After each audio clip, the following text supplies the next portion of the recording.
Welcome to Social Genius, brought to you by Drunk on Social, where we help you stay ahead of social media trends, share the latest news, and highlight the strategies that are working to help you grow your business. Now let's join our hosts, Tristan and Jeff, in 3, 2, 1. So there's a lot of conversations about the word influence nowadays. What does that mean? How can you use influence? Is it the most important aspect of your business going forward? There's so many ways that we can take the word influence. And as luck would have it, we have the expert that many of you may already know in the real estate world, Rene Rodriguez, who is the author of Amplify Your Influence. He's got a podcast called Amplify. He speaks damn near 365 days a year. I'm exaggerating slightly, but 237 is a pretty good number. Countless podcasts teaching professionals how to articulate better, how to grow their influence, how to speak, how to grow their brand. And he uses his expertise in the field of neuroscience, body language, all these things that we are going to share with you today. I'm excited. Selfishly, I don't care, Rene, if one person doesn't listen to this podcast, because I know I'm going to get something out of it. Welcome to the show, my friend. Thank you, my friend. That's the best kind of podcast to have, one that we can just have some fun. That's right. That's right. So, and I'm going to tell the audience, so I am guilty, Rene, of asking my guests often, tell me a little bit about yourself. I just think it's interesting to hear backstories, but you already told me, don't ask that question because you can go read about it in my book. Well, I think, it's one of those that, and maybe I'm just sick of saying it, but what I've come is the best podcasts are the ones that just dive into a question. They go right into it. Like, we've got to hook people the same way we hook people in social media. We got to hook them in a podcast. And maybe that's our first nugget, is how do we capture attention in a highly distracted world? Like, if you're still listening right now, good for you, man. Like, you've got a lot going on. You've got so much happening right now. You've got clients to serve. You got competitors going after your business. You've got the government saying and not helping, the media not helping, and you're listening to us. So that's an honor. And so to me, I go, let's give them meat. Let's give them value. Let's give them tactics. Let's give them new ways of thinking. Let's like I said, the more selfish the host is, the better. Love it. Perfect. Then we are going to skip that portion of this. And I will say this, as it relates to podcast versus social, and I think we're going to talk about this today.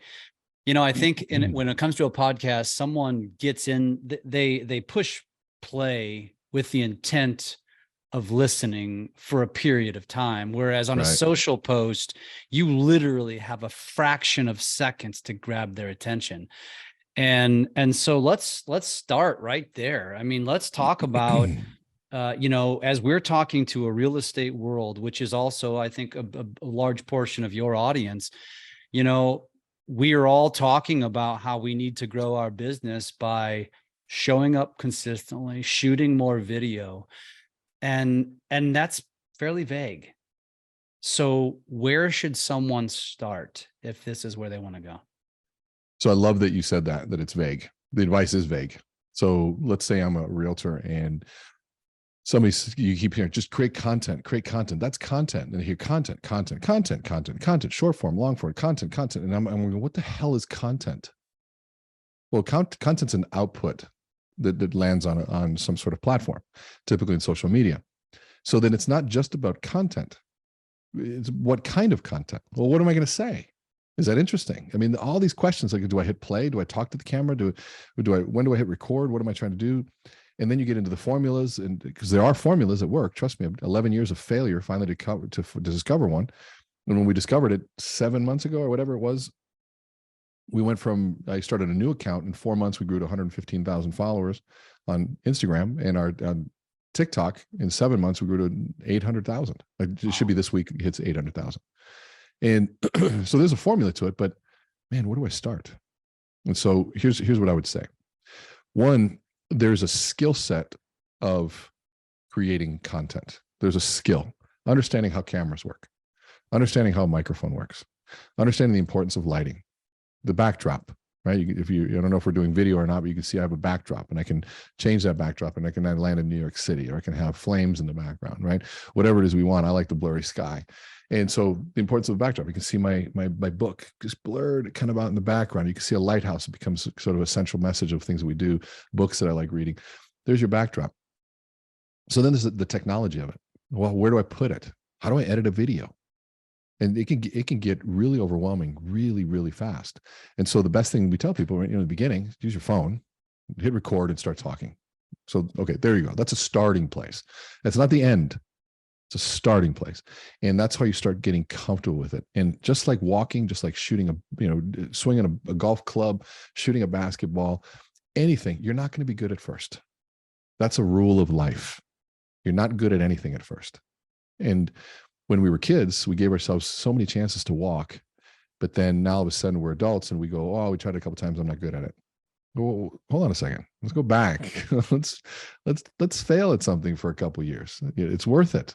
But, and the failure is, if you reframe it, is also part of the journey of success. Can't shortcut the failure. So let's fail a bunch to win a bunch. And so you got to hit record. You got to get on there. Then you got to feedback. You got to iterate. That sucked. That was good. Next one gets a little bit better, sucks a little less, gets a little bit better. Well, that one was a bomb. Laugh about it. Go to the next one. Go to the next one. Keep going. And then once you're starting to get comfortable, you watch my first videos.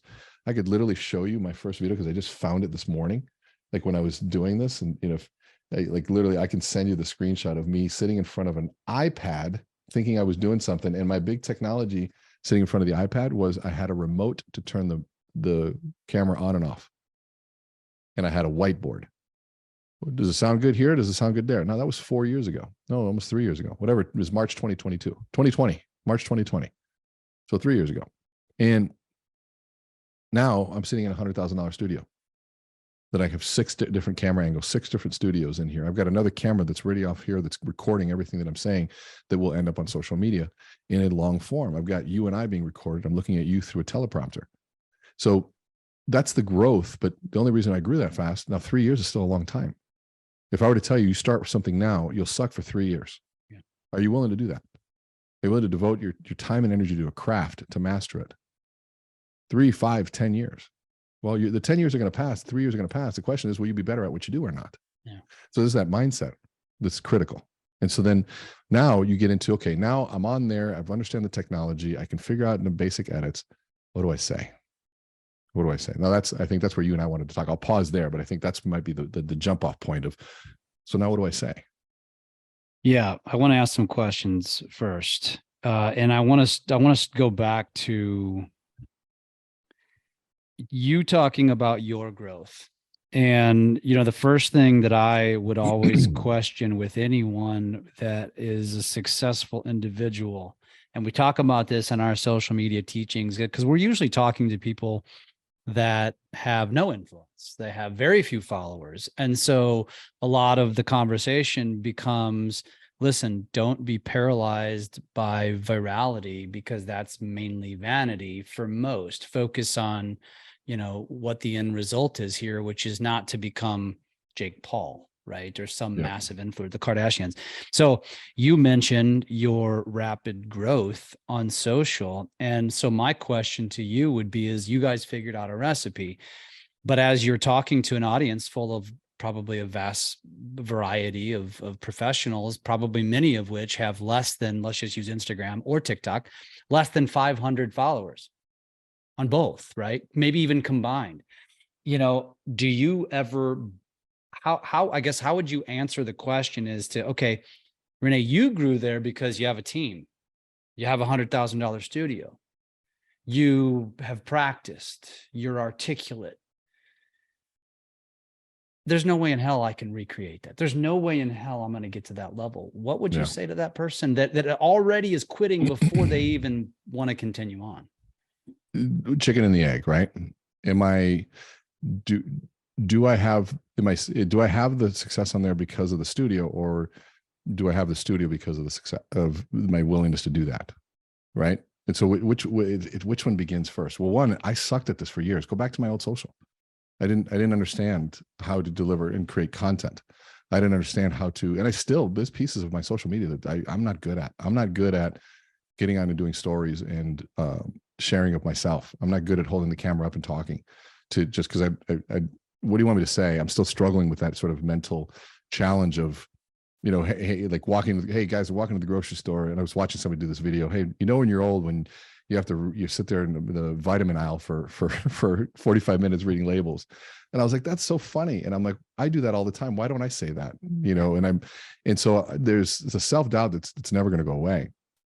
My first studio was my webcam, and I would literally be because I didn't have the bandwidth to do it. And I was going on Wi-Fi, and everything was wrong. And so in the beginning, everything was wrong. And the only reason I have the studio is because I went through the failure. And I realized that this is something I have to do. You don't need $100,000 studio. I just do this for a living. And so this was, I don't have an office space. I have my house. So I get to invest in my home office the same way you guys invest in a place that you go there. So it's not that I'm special in any way, shape, or form. I'm just stubborn and I keep going after it. And so, yes, do I speak for a living? Yes. Is that an advantage? 100%. But I only speak for a living because I sucked at it for so many years. I've been doing this 30 years. And I guarantee you, most of my years were to empty rooms and empty audiences. Yeah. So you have to be able to love what you're doing and love it so much that you'll do it to the empty room. You also mentioned, you got to spend 3 years doing this. And when you say doing it for 3 years, I sometimes think maybe some people are thinking to themselves, okay, time just needs to pass. But the reality is within that 3 years, it's, Michael Jordan didn't make so many shots because he wasn't neurotically in the gym. Michael Phelps doesn't swim so fast because then he wasn't neurotically in the pool. You've got to actually press play often, maybe daily, and practice this, right? And learn from those mistakes. But you also mentioned, and I think you articulated it differently on almost, and this is the way I took it, studying yourself. You need to record the videos, but then watch yourself to learn from yourself. And you've probably heard this from people before, especially real estate agents who say, if I watch what I just recorded, I'll never post it. I just got to post it. But I remind them all the time, you're never going to get better if you don't actually take the time to try to improve. What would you say to talking about learning from mistakes, but also the importance of that consistency over the 3 years? Yeah. You're just using 3 years blindly, obviously, as a number. You're very insightful. I love what you're saying there, because what you're saying a few things. One, there's a balance of perfectionism versus execution, right? So you got to respect the person that says, I post without looking because otherwise I'll stop myself. That's beautiful. I love that. Phase one, post without critique. You got to get past the critique is okay. You get past the shame and the over perfectionism of what's going on. And so if you're that person that says, I post without looking, in the beginning, I think that's okay because you're getting content out there. Will you grow from that? To your point, no, because you're not reviewing the tape. You're not reviewing what you did. You don't see the mistakes and the ums and the ahs and the quirks and the idiosyncrasies that might be throwing off your message. The opportunities for you to tighten up the message, or what really worked. Man, that was a really good phrase. What was that? I want to say that again. Or man, why did I say that? Why do I keep stumbling over that word? Do I really say across or across? There's people have all sorts of, height. There's all sorts of weird, word things that people end up falling into. If they don't watch the tape, they're not going to grow. So think about it from a phased perspective. In the beginning, get it out there. Then start growing. Make up in numbers, make up in quantity what you lack in skill. And once you start getting it out there, move into the quality perspective and get better at what you're saying. So I think it's a balance. It's a both and, not an either or. It's not checking a box. Yes. Which I think a lot of people are just doing. Well, I look at social media as a department. I had to kind of frame that. And I look at my desk as a set. It's a stage. And so when I kind of reframed my desk, then I designed my work around that so that I could be as my friend Brad Lee says, be the content. You don't have content days, just be it. That's why I have what I call my Brad cam right there. What's up, Brad Lee? I have this cam because he records that. And his whole thing was, content days, and he was busy. He's like, man, I don't want to, I might just meeting. And you know what? Hold on a second, man. I am the content. Just start recording. And he was coaching and recording. And all of a sudden that's became this concept. And it's brilliant because now there's no friction in recording content. I can just be in this authentic meeting here on a podcast for Lab Coat, and at the same time creating content for them, at the same time creating content for my audience on social media. And if you're recording, you're creating it for your audience on social media. So I mean, it's the ultimate multi-purposed repurposing of the single one act of conversing in an authentic conversation.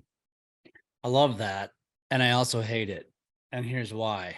I love it because you and Brad have a unique advantage. I could do the same thing. I don't, because I'm really good at authentic content, which I guess I'm learning is a unique talent. I think as we're talking to the audience that's listening today, very few of them, if any, have the ability to do what you do. They're not in a position to where they're sitting on webinars all day, Zooms all day, podcasts all day. And so there is a creative muscle that is necessary for them to actually create content. So how would you get them over that hump? Well, they're in meetings. I mean, if you're not in meetings, then you got a sales problem, right? If you're not meeting and talking to clients or your team members or anyone, then you got a sales issue. Then you're not generating enough business. And so then don't worry so much about social. You know, I mean, you build a business and start creating meetings. But even if you're brand new, you're going to be talking to people. Record it. If you have ideas, talk to your buddies. Get on and have a conversation with another colleague and just talk about ideas. What's happening? Talk about your struggles. Like, I'm new and this sucks, man. I called somebody and man, they didn't answer. Like that's real. And then if you're talking to your buddy, that becomes content as well. And so record the conversations. And then you got to the edit has to make sure that it's structured and framed in a way that adds value to the listener and then the observer and the person that's receiving the information. So there's always content to be recorded. There's always conversations. It might be with you and your child. Hey, what's going on? You have a bad day at school? That's content. But then turn it into a message at the end. Make sure that there's a value point. That's great. Great response to that question. And if I'm just going to tell you right now too. I think our guests know this about me. I will always try to challenge my guests. Please. I know you can handle it, but that's part of where that question comes from. So I love the response, a wonderful response, which now leads me to the next challenge, which is, all right, I have no idea how to edit anything. How in the hell? And by the way, the last year has been a struggle on my pocketbook. I can't afford to pay somebody to edit. So what would you say to that person before we even get to the what do I say? Well, one, I feel you. Like if editing's painful, there's a great app called CapCut. Download it on your phone. It makes editing really easy. It makes it really, really, really, really easy. Fiverr.com. Find editors. There's editors that will do $25 videos. $25 they'll do your video. They're not going to be the best, but it'll be a heck of a lot better than the ones you're not doing. And $25 editor will learn. Show them the styles that you like. If you like my style, go say, hey, look at Rene's video. If you like Brad Lee's, if you like Grant Cardone's, Ed Milet's, if you like whoever, go say, I like this style. I like Gary V's style, Hormozi style, whoever. Go find those and say, I want it to look like this. Yeah. And start with 1-2 videos a week. That's $25, $50. Cook inside, stay inside. Don't eat out 1 or 2 nights. Trade it for a video and start thinking about it from that perspective. And if you can teach yourself, I mean, there's also AI, and I don't have it in front of me, but there's an AI out there that will clip up your videos and do it for you and add captions. I mean, even if I know of one, and it's somewhere in my phone, it's in my saved. I have a file under Chat GPT, all the AI stuff, but there's ones that'll do it for you. So get creative, get innovative, get resourceful, and go find those things. I think Get Munch might be one of the ones you're talking about. Cool. There's a ton of AI tools out there now. That you're right. And it's removing the objection because now all of this stuff is essentially done for you. You're going to send me down a rabbit hole because I'm going to ask the question since you brought it up. So I am living in the world of AI, and we're talking about it. We've been talking about it for about a year and a half now, well before we even really knew what AI was going to become. Now I'm actually going, you go to these conferences, and I know you do this as well. And we're now hearing all of these speakers talking about all of these efficiencies and all of these hacks. I'm kind of looking at it from a different lens and saying, be careful. Don't get too lazy. Are the platforms going to catch up? Is the human going to catch up and realize what's created by a robot versus what is created by you? What is your take on that whole conversation? Well, we can look at the assistance of AI in multiple formats. Look at assisted writing. So assisted writing is not a new concept. The Bible was written by a pseudopictographer. There was somebody who wrote under a pseudonym that interviewed basically one of the apostles and took their stories and wrote it for them. So there were people that wrote under pseudonyms, ghostwriters that wrote that. We have ghostwriters. Books are written with ghostwriters. There's assisted editors. There's assisted writing has been around forever. Now it's just artificially happening. And so now you can get an assisted writing and ask them a stupid question and you're going to get a stupid output. But if you know what a pseudopictographer is, then you can ask AI, tell me how pseudopictographers wrote and helped with the Bible. Well, if you didn't know what that was, you couldn't ask the question, so you couldn't get something intelligent out. Just like Google. And I had somebody who said, well, you're cheating with AI. I said, well, hold on, how'd you get here? And they go, I drove. I said, well, you're not meant to drive. Why didn't you just walk? You cheater. Why would you use a machine to get you here faster and more efficiently? You should have walked. And that's what AI is. It's just another evolution of who we are. Is there an abuse of it? Are there people that are too lazy and never walk? Yep. And they're paying the price. They're paying the price. And so now, can you have a car and still work out? Yes. Can you have AI and still read and get smart? Of course. In fact, I'd venture to say that AI is making you smarter in some ways, because I can go, man, tell me about this. I'm looking for a study that there was a study and it talked about this and this percentage of that. What was that? Oh, here's the study. I'm like, and I read and consume that study and I become smarter. And I may say, but how does that apply to this? And it's a conversation with a teacher. But if I ask good questions, I get great output. And I have this great, wonderful conversation. And I'm doing this test, and I'm like, and I said, okay, I'm going to write a book today. And I said, and I talked, and I opened up Word, and I said, we're going to write a book on this fairy tale, the fairy tale my mother wrote before she passed. And I want to turn it into something. And so I want to write a fairy tale about a business that was facing market pressure, industry that was going under, and how everybody spent all their time and energy looking for a solution outside. So they brought in consultants, they brought in outside people and mentors, and they went on this journey of ups and downs, and they finally found somebody who became a mentor, but only asked tough questions. And then they went back and they implemented, they failed. There was massive resistance, and they came back finally to find the solution was that there was no cavalry coming to save them, because the cavalry was already there. It was them. And I just dictated that into Word. And I said, ChatGPT, write me a table of contents about a book, 50,000 words about this story. And I pasted it in there. 3 seconds later, boom. And I looked at it. I'm like, okay, I agreed with this. I said, now I want to make sure I follow the hero's journey process. And I wanted to, I started giving. Now, who knows the hero's journey? If you don't know that, you wouldn't know to ask that. And so then we were writing 3 or 4 chapters, and I said, we got too quickly into the solution. I'd like to make this a little bit more suspenseful. And I've got 13 chapters written in 3 hours. Now I got to go back, and I'm like, do I like it? My book I wrote myself before ChatGPT came around, but man, my book would have been better if I had it. I would have asked it much more questions. You would have more time to think through it as well. Yeah. And I would have said, I'm messing this little section. I need something, a really good story or an example to drive home the point of how interpersonal communication drives increased revenue in an organization. And how does communication drive revenue? Give me a study. And I would have gotten that study like this. And I would have said, give me an application of that. What does that look like? Give me 3 industries. How does it apply to real estate, mortgage, and financial advisors? Perfect. Here's 3 examples. Can you give me a script to each one of those? Okay, perfect. Boom, bam, bam, bam. Now I'm thinking from a consultative standpoint. I'm thinking from the reader perspective. That's my skill set. That's not AI skill set. It's mine. But I'm using AI to do that.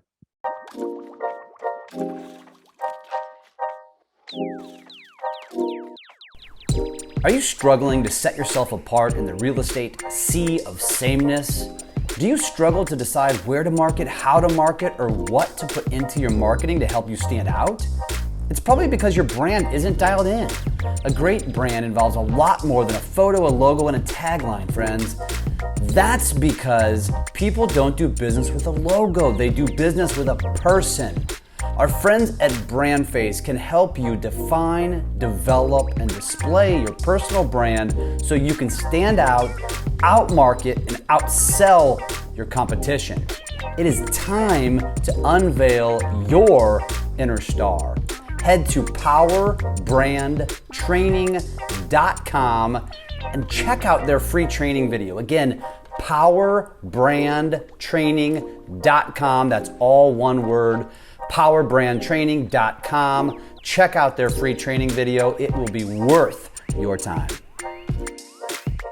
So let's continue down the path of the content creation. Now I think we're eliminating objections here as we go along, and we kind of touched on what do I say a little bit when I asked you the question about,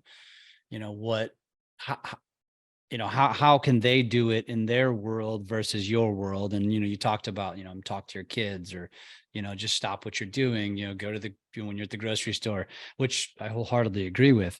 So I think we started down the path of what do I say. So now let me set the table again. So we've talked about use your camera, use your phone, right? That's your camera.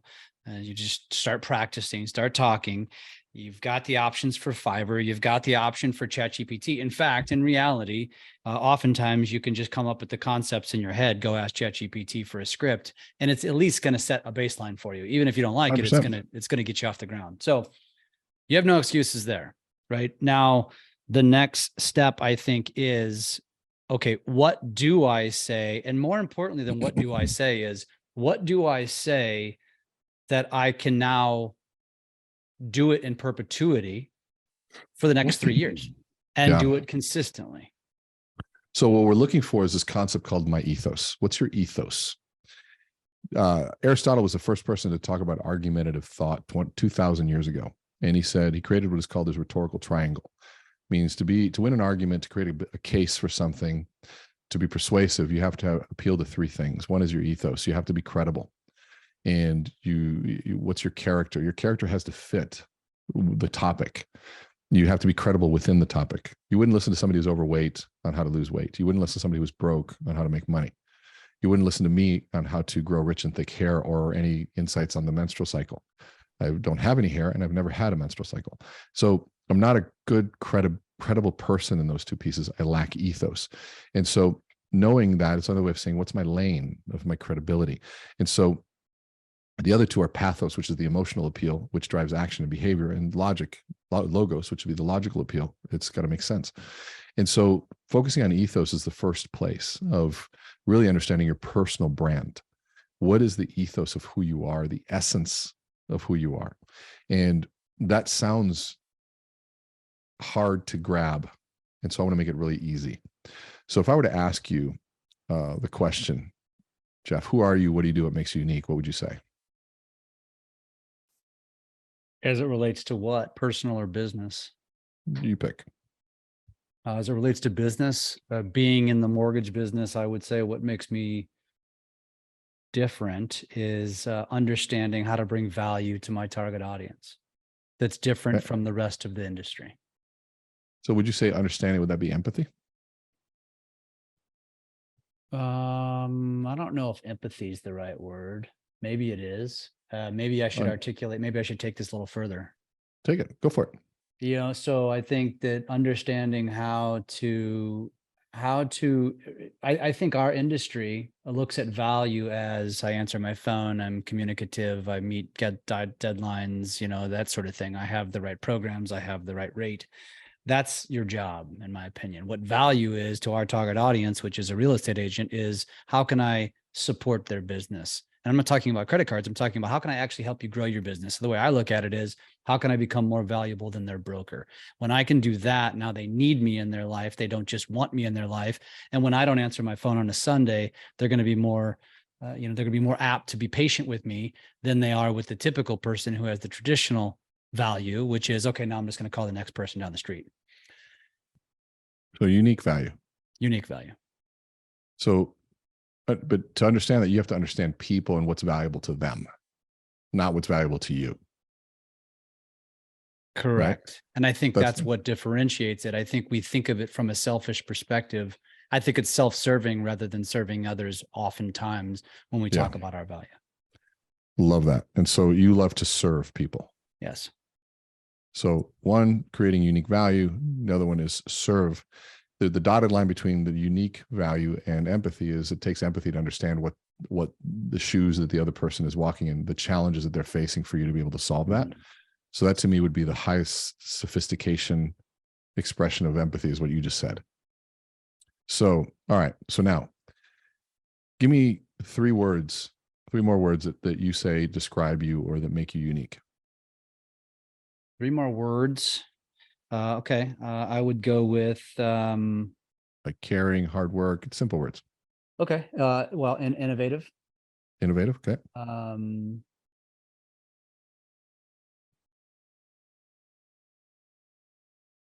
Gosh, is discipline.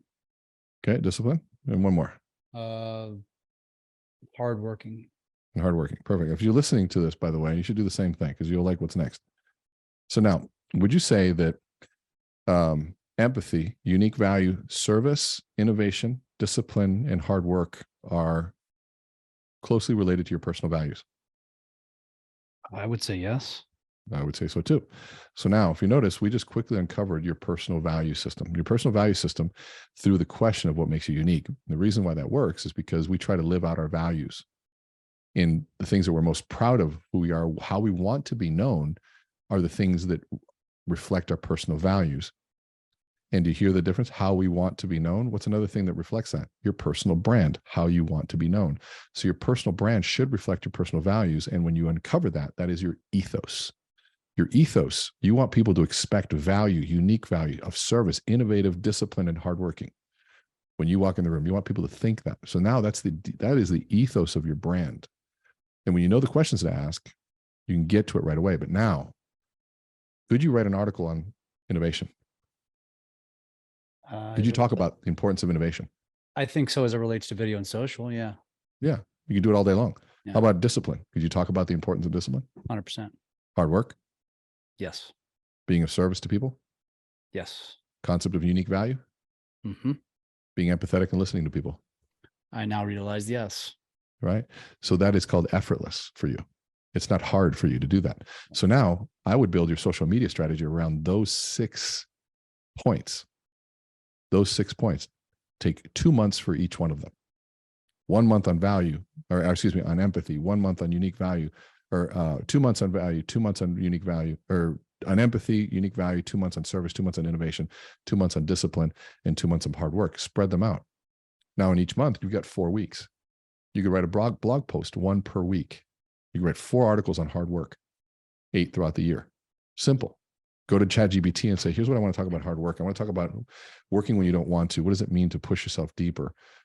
And talk to it for a little bit and have it structured into, 8, 10, 12 paragraph blog post. It ends up on LinkedIn. Now, the beautiful thing about that blog post, that becomes content for a video. Now, all of a sudden you say, hey, ChatGPT, can you write me a hook for this article? Write me 5 hooks for this hard work, and a short script that defines a problem when it comes to hard work and then offers a solution. So now I write hook, problem, solution. And there's my script for viral video. That's how we grew it. I didn't use ChatGPT, by the way. I have a secret weapon person that does it. But now you can. And so now all of a sudden, what to talk about? Your ethos. Because it's what you naturally talk about and believe already. The challenge that I have on going to, the what's trending is that sometimes what's trending has nothing to do with you. Yeah. And there's a lot of trending things that I'm like, I have zero passion for. There's sometimes what's trending, I have zero credibility in. And so maybe I need to be the one to create the trend. And it might be trending, but might be trending for the wrong people.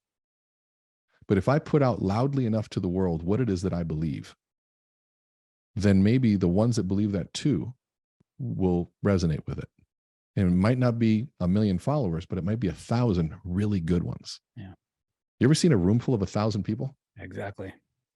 A room full of 1,000 people is a lot. I speak a lot and I've never spoke to 1,000. Well, when you think of 1,000 followers, that's a lot. Yes. But we don't think people of it that way. We don't think we of it don't. that way. Yeah, we're desensitized. 1,000 followers who believe what you believe and love what you talk about is way more powerful than 100,000 people that don't even know who you are. Yeah. And that's the reason I started my social media over, by the way, 5 months ago. I said, you know what? I don't think we have an engaged audience. I don't think we have, I think I had 26,000 followers, but we couldn't get our videos to launch. And I said, you know what? Let's just start this over. Start over. I had another group ran my social media like 5 years ago, and they put us part of a campaign. Probably screwed you up. Oh, totally. Yeah. And they said, we're going to get you the swipe up feature so you can get 10,000 followers. And I'm like, okay, go, whatever. I could care less about it. This was 5 years ago. Whatever. And now I got serious about it. I'm like, why isn't it growing? I'm like, probably because a good 50% of these people may not even be real. Yeah. And that took an honest approach for me to be honest and check my ego to go, I'm starting over. And this was 5 months ago. Starting over. They looked at me like, I'm crazy. You can lose 26,000 followers. I'm like, yep, they're gone. And sorry, my face got blurred. There you go. That's good. And they're gone. And I said, but we're going to be able to at least tell a story that's true if this grows, or I'm full of shit and it's not going to work. Either way, the truth will come out. Yeah. And lo and behold, 115,000 followers. Who would have thought that being more honest would have worked? It's pretty incredible, isn't it? Yeah. Now, makes life easier. I want to ask you this as it relates to what we just did, the exercise that we just did. So, I think it's a little bit easier for me because I'm far deeper down this path than, again, the average consumer. So for somebody who's sitting there listening to this and it's kind of a light bulb, like, oh, wow, that was really cool. I need to do the same thing. I need my own ethos. I need those 6 things. I love the strategy. It can, and that can start to multiply, and it's going to start rolling downhill. But they don't have you. I'm here talking to you. You're challenging me. I have maybe a little bit of an advantage because words can come a little bit quicker to me because I'm partially in your world. So how do you help someone listening to this create their own ethos? Well, one is get the 6 to 10 or 5 or whatever words down first. Get those down first. So then the next phase of this is, how do you talk about it? And so of those 6, we're going to go to the next phase of this. Which of these speaks to your heart the most? Empathy, unique value, service, innovation, discipline, or hard work? To me? Yeah. You're gonna make me choose. I'm gonna go with innovation. Innovation. Yeah. Okay. And so you got innovation. Okay. So now ask yourself. If these are reflective of your personal values, right? These are reflective of your personal values. And what we know about science is those personal values are formulated between the ages of 9 and 13, right? Age 9 to 13. So now the question is, you didn't just like last week decide to become innovative. No. This is something that, like, innovation has been a passion of yours for a long time. And so the question is, okay, if those were formulated between the ages of 9 and 13, who was around and what happened? And so here's the question. Who was around between ages 9 to 13? And that will trigger either one of 2 types of stories, either what we call a lighthouse story, or a foghorn story. Does that make sense? So either a lighthouse story or foghorn story. Explain. And so can we pause for 1 second? Please. Okay. My kids are coming in here. Give me 1 second. Yeah, you're fine. Editors can edit. Thanks, editors. Hold on a second.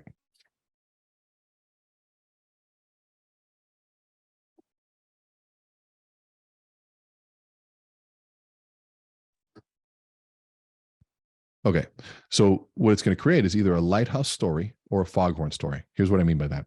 So there was either somebody in your life that when it came to the concept of innovation or thinking creatively was a lighthouse. They were a beacon of hope. There was somebody that just showed you the way and you looked at them and you're like, man, I want to be like them. Or you had the opposite. You had a foghorn, somebody that wasn't innovative, somebody that couldn't think creatively, just was stuck in the old ways, would not grow with the times, would just be stuck in just, it's the way it's always been done. And you saw the pain of that and you said, man, I don't ever want to be like that. And they became the warning sign of what you didn't want to be. And so you spent the rest of your life, because you were in darkness, the foghorn, you spent the rest of your life becoming the light. And so when you say innovative, 9 to 13, who comes to mind? Were they a lighthouse or a foghorn? I don't know that the innovative word goes back to that time in my life, to be honest with you. Well, so think about new ideas. Think about fresh. Think about thinking differently. Think about having fun and creative. Something created, and innovation also to me comes with curiosity. Like what makes you such a good interviewer, by the way, you're an excellent interviewer, is your curiosity, right? You're seeking the truth. Who sparked that curiosity in you? Yeah.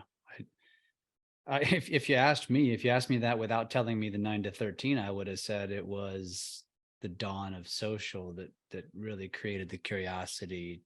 Yeah, but you had a sense of curiosity prior to that. That was just a new manifestation of curiosity. I guess so. And I've never thought of it that way. Yeah. Yeah. And so this is good. This is, by the way, what you're going through is the process we have to go through, right? We're going back a little bit further.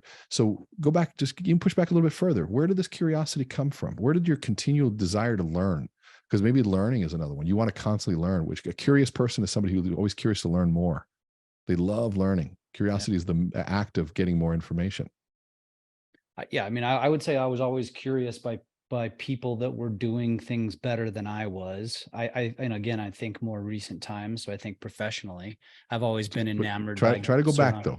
This is where it gets fun. I'm gonna challenge you. Then I would guess that it probably, because I was an athletic kid, always playing sports, never was the best on my teams. Mm-hmm. Was always probably in the, was in the top 5. I was probably the 3rd through 5th best player on my teams, but I was always wanting to be better. And so I guess I probably was just consumed with the people that were better than me and how do I get there? And can I spend more time with them? And can I become their friends and those sort of things? I would think. Yeah. So let's go back to that. Do you remember a time when you did that? I feel like that was my entire childhood with sports in general. I mean, I'm thinking about baseball. So here's the value of storytelling. This is where the science of influence comes in. When you say it was an entire childhood, there's no story there. What I want you to say, well, just choose any story. I remember this one time, Johnny Smith, man, his kid was so good. And I remember, think of one example of somebody you wanted to emulate and be like and learn from. Yeah. I don't, off the top of my head, I'd have to think long and hard about that, to be honest with you. No, you. you don't. Actually, I'm going to challenge you because this is the work. What you're feeling is exactly what our listeners are feeling right now. Yeah, and so I'm going to push you into a corner and you're going to pick anything. You're going to realize that it doesn't matter which you pick. Pick anything. Was it a coach? Was it a player? Was it a teammate? Was it an opponent? Was it a professional athlete that you watch, your favorite athlete on TV? Sure. Pick one.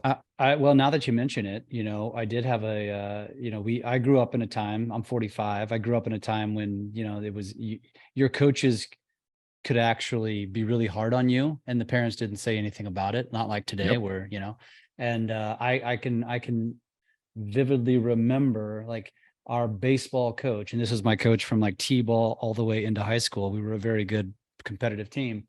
And I remember that if you made a mistake in the field, you started crying before you even got off the field because you knew that ass reaming was about ready to come. Yep. And so tell me tell us a story about that. I remember. I think as you. But here's what I want to challenge you. Ready? Here's how it works. Okay. I remember this one time. Try that. Okay, sure. Well, I remember there was many times because I wasn't perfect. I was a center fielder, and I remember a time when, charging on a single.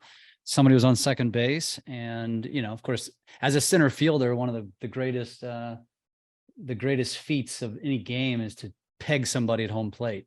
And so you're thinking more about the transition from glove to hand to just throwing a dart to home plate. And sometimes, if the ball took a funny skip or you didn't get your glove all the way down to the ground, it stayed down and went underneath your glove, and then disaster. And that happened more than once. And so you either missed it or you got it, right? Yeah, both. Yeah. So now here's how I would turn that into a story, into a value proposition, right? So somebody asks you about what you do. Let's say somebody asks you about the importance of AI, and you might say, I remember as a kid, sports was everything to me, and I was a center fielder. And man, I remember I grew up in an era where the coaches, they weren't supposed to be nice. They didn't have to be nice, and they could yell at you, and the parents would never know about it, nor would the parents get involved.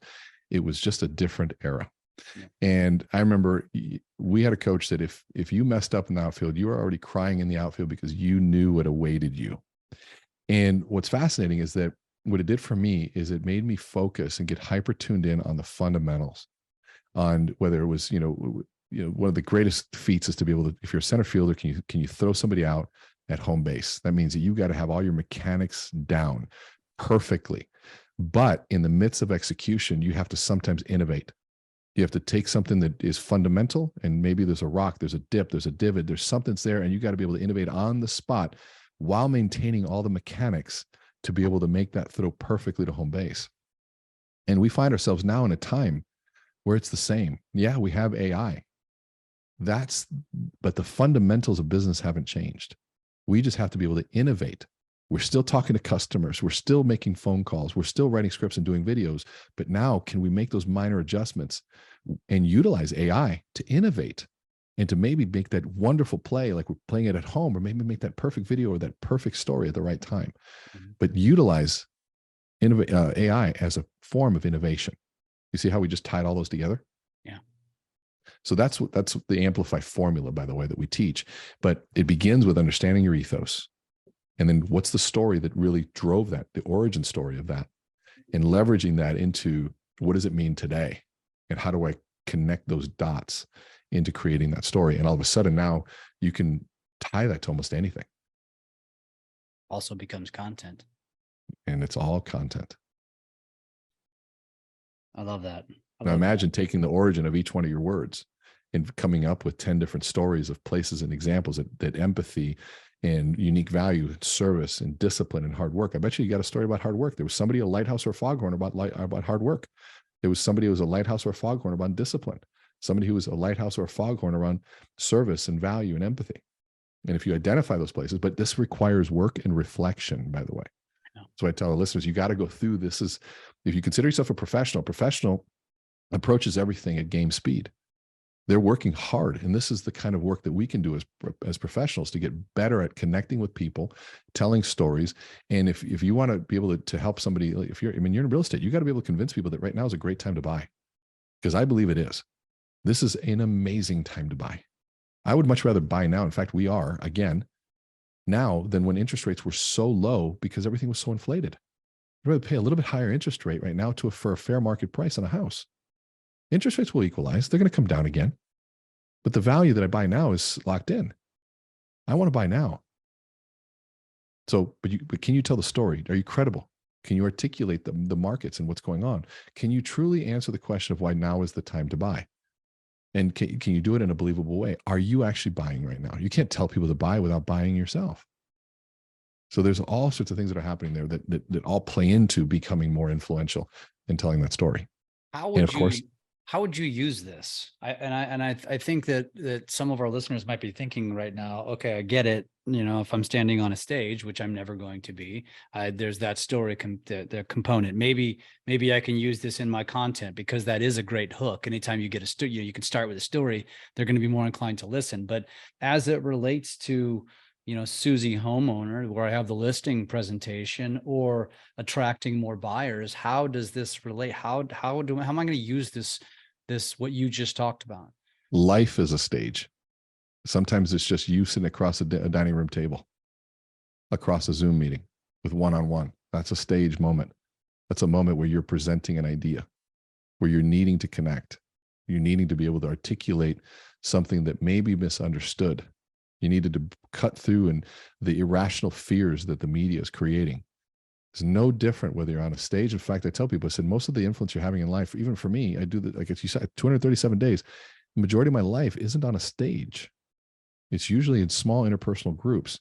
Yes, do I get big, huge stages? Yeah, but not most of the time. The best speakers don't. I'm probably one of the busier speakers out there. It's still most of the time is interpersonal. And so all of these things apply absolutely interpersonally. Should you strive for one to many? You need to. That's where your business starts growing. Social media is an option for that. The stage is an option for that. Podcasting is an option for that. I mean, all of this stuff, that you take one message to many people. Let's talk a little bit about influence, because obviously it's a word that you use all the time. It's a big part of your platforms. When you think about the word influence in today's world, you know, and I've had this argument with my oldest kids. I have a 23 and a 19-year-old, and they're a big inspiration about where I am on social. But in the beginning, and by the beginning, I mean 5-6 years ago, they used to tell me I didn't know what I was doing on social, because to them, influence means to be an influencer, to be a Kardashian, to be broad-based. And what I've helped them understand is that niche influence is arguably more important. But how do you articulate the value of influence? Because I still believe that most people, when they hear that word, and that's been thrown around loosely at me in my market. Oh, Jeff, you're an influencer. Like, what does that even mean? Well, so I'm glad you brought that up, because everybody can have influence. An influencer is anybody in a leadership position that has an audience. Is an audience. And so now there's the mega influencers. So those are anomalies. Like they do what they do, and you can't copy their strategies because it just doesn't work. And their strategies work in mega influence arenas. But for us normal people, right? And even like, okay, I've got the following I have, I'm still normal. I'm still not known. I'd argue that. Well, maybe not mega, but there's something in between normal and mega that's probably. But yes, and it's starting to cross over, but I have to create content as if I'm not known, because most of my audience does not know me in the beginning. It's constantly putting it out this broad net to people that don't know me. And the mistake that I made was I was assuming that I was talking to people who knew me, and they don't. And that's where that microsecond, 3-second into what we call the audition. You're auditioning for attention, and it's a 3-second audition. And so if you think about it, okay, I'm auditioning for attention to people that don't know me, don't care about me, and have zero idea of whether I've written a book or whether I'm a speaker or if I'm any good. That's humbling. Okay, breathe. So what could I say that can actually capture attention? That's what we're talking about. And so if you think about it, it's an even playing field every time something's posted. We all have the same opportunity. We're being shown to people that don't know us. Now, your account starts to grow, starts to gain some algorithm, does like you, it'll show to a few more people. But my first videos were 300, 200. When I restarted, then 500, then 700. Oh man, this got 1,500, 300, it's like, and then all of a sudden, 10,000. Whoa, okay, hold on a second. And then 15,000. One of them hit 5 million. I got one on TikTok at 25. I probably have like 10 videos that are in the multi-millions. And it's like, okay, what happened? But now, even TikTok's in a low. I can't get past 1,100, 1,200 views on TikTok for the last month. So there's an algorithm thing, right? And so I don't understand it, I'm trying to figure it out. But I also know I'm just still going to still keep creating it. Yeah. Doesn't matter. And so there's multiple uses of it, whether that audience sees it or not, but who's end up seeing it are people that go and search me out. Well, what is Rene doing? Oh, he has a following. Okay, so there's a vanity metric. And so, okay, who's following? Okay, well, there's that. All right, well, oh, these are cool videos. And they don't care. They don't care about the views. At that point, is the video valuable? I used to have to, as a speaker, you have to have a speaker reel. That was the most important thing, was so here's my speaker reel as a speaker. And now my speaker reel is my social media. You go there, there's video after video after video after video of me speaking. And if that works, okay, let's have them on stage. They don't even look at the reel anymore. Yeah. I mean, that, talk about something that just blew my mind. Yeah. I mean, we spend so much money on these reels. It's like a resume. Yeah, exactly. It totally is. Mm-hmm. It's a collection of my ethos, of what I believe, things that I'm credible in.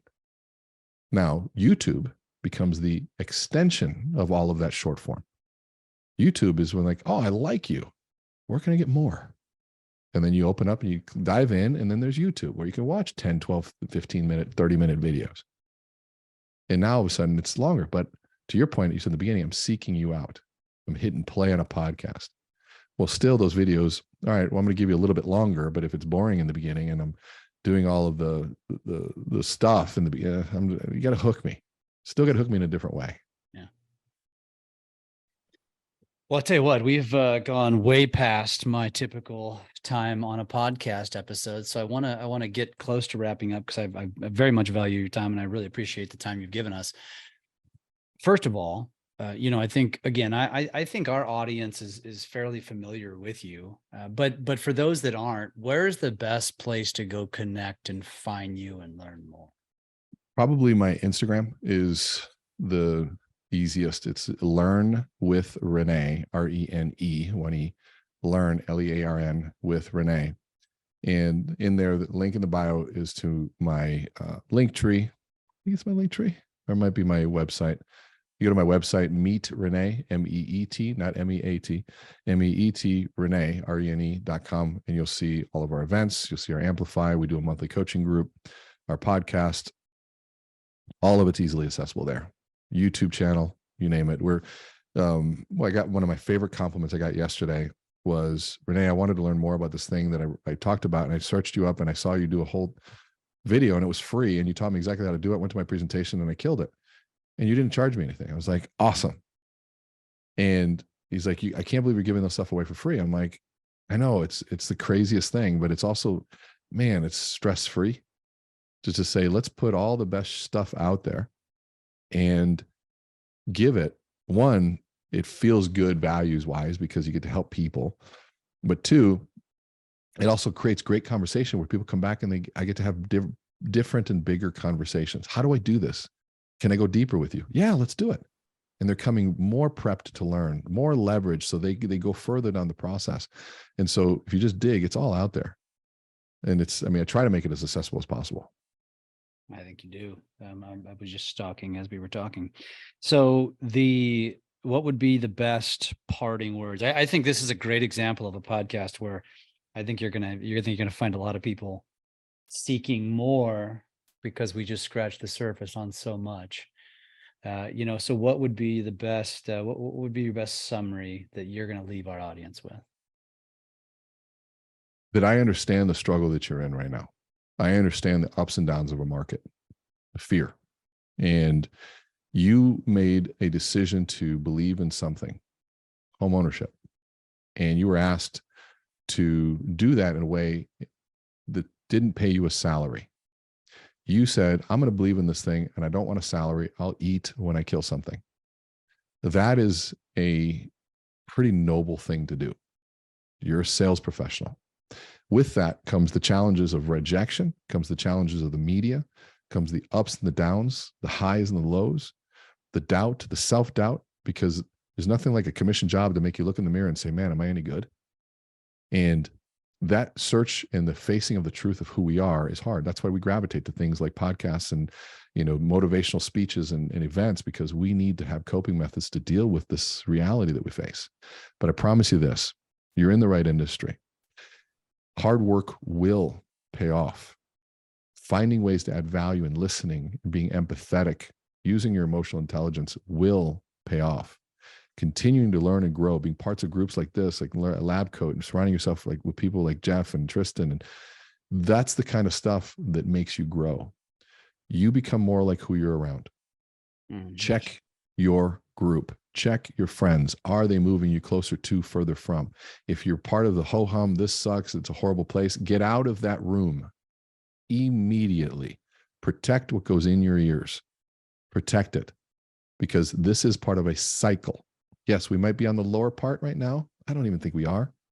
And quite frankly, it doesn't matter. Yes, is it harder to sell things? Yeah. So what? When did hard matter? Hard only equates to more value. If you can do it, you will find more value right now. And when things turn around, like the cycle is in a circle, we're going to come back. It's going to be easy times pretty soon. That's just how it works. Yeah. And if you work hard during these times, the easy times become incredibly beautiful. So if you weren't ready for these hard times, wonderful. You get to tell this story in a few years. I remember when. And if you fought through it and you won, you get to tell even that story. So I'll tell you this. I heard Joe Rogan say this once and I loved it. Pretend that you are the star in your own movie. And this movie was the best comeback in history. What did the star do? How did they behave? How did they act? What did they say? And let that guide you. But you're doing a good thing. Keep pushing. And I hope this was valuable. Fantastic, man. Really appreciate you being on today. If you're not already following, go check him out. It's Learn with Rene, RENE, on Instagram. He's got his links there, so you can go down a massive rabbit hole if Instagram doesn't grab you enough. Rene, it's been a pleasure. It's great to finally meet formally. Likewise. And I hope we get to do more of this. Appreciate it. Anytime, my friend. Thank you so much. The honor was mine. Thanks for listening to Social Genius, brought to you by Drunk on Social. We are here to help you take your business to new levels through social media. Make sure to subscribe to get updates on new episodes and come join us on our Drunk on Social Facebook page. And as always, make sure you leave us a great review on your favorite podcast app. Feedback and likes are very much appreciated.